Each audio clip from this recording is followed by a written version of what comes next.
सुबह शाम एक गांव में दो घनिष्ठ दोस्त रहते थे। एक चोर और दूसरा पंडित। दोनों की दोस्ती अनोखी थी। गांव वाले हैरान होते कि पंडित और चोर कैसे इतने अच्छे दोस्त बन गए। चोर जो भी चोरी कर लाता, ढेर सारा सोना चांदी कीमती सामान, वो अक्सर पंडित के पास आकर कहता, भाई ये ले लो, तुम्हारे पास भी कुछ रख लो।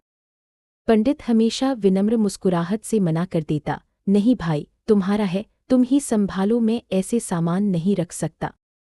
चोर की आदत थी जो भी मिल जाए थोड़ा तो दोस्त को बताना ही चाहिए, इसलिए वह पंडित को बराबर ऐसे प्रस्ताव देता रहता। एक दिन चोर गांव के बाहर अपनी गुप्त जगह से लौट रहा था। रास्ते में अचानक उसकी टांग किसी चीज से ठोकर खाई। झुककर देखा तो सामने जमीन पर एक बड़ा बस्ता पड़ा था। सारा भरपूर सोना चांदी से लदी हुई थी। चोर के आंखें चमक उठी। वह तुरंत बस्ते को खोला और आंखों में चमक लिए उठाकर भागकर पंडित के पास गया। देखो देखो, चोर बोला, ऐसा मिला, पूरा सोना ले लो, कुछ तुम्हारा भी हिस्सा रख दूंगा। पंडित ने नजर उठाकर देखा, फिर आंखों में कुछ शर्म और संतोष दोनों लिए बोला, भाई तुम्हारे कर्म तुम्हारा है, मैं नहीं ले सकता, जो भी मिला है तुम्हें संभालना चाहिए।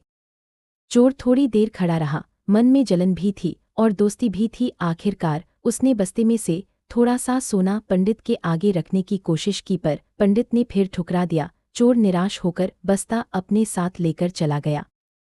बात पंडित अकेले ही किसी काम से गांव के बाहर की पगडंडी पर चल रहा था। उसका मन एक ही बात पर जम गया था, चोर की चोरी, दुनिया का भेदभाव और भगवान के न्याय पर। उसने सोचा, मैंने जीवन भर सेवा की, पूजा अर्चना की, लोगों को धर्म का पाठ पढ़ाया, पर वही चोर जो दिन रात चोरी करता है अचानक सोने का ढेर पा जाता है। ये कैसी व्यवस्था है, हे परमेश्वर, मैं आप।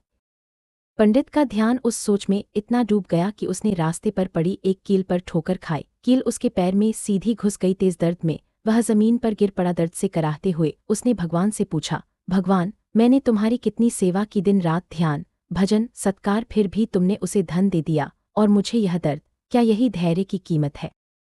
दर्द में पंडित की आंखों में आंसू आ गए। उसने सुना कि कहीं दूर से कोई कदम उठ रहे हैं। चोर था, वही चोर जो कुछ दिन पहले सोने का बस्ता पाया था। उसने देखा कि उसका मित्र पंडित दर्द से कराह रहा है और कील से खून बह रहा है। चोर का मन कुछ पल के लिए ठहर गया। न जाने किस वजह से उसका चेहरा बदल गया, शायद दोस्ती का असर, शायद भीतर कुछ टूट गया।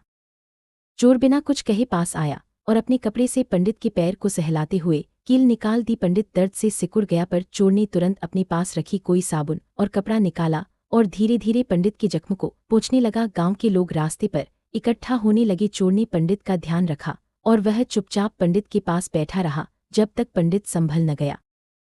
उस शाम जब दोनों साथ में बैठे, पंडित ने चोर की ओर आंख उठाकर देखा और बोला,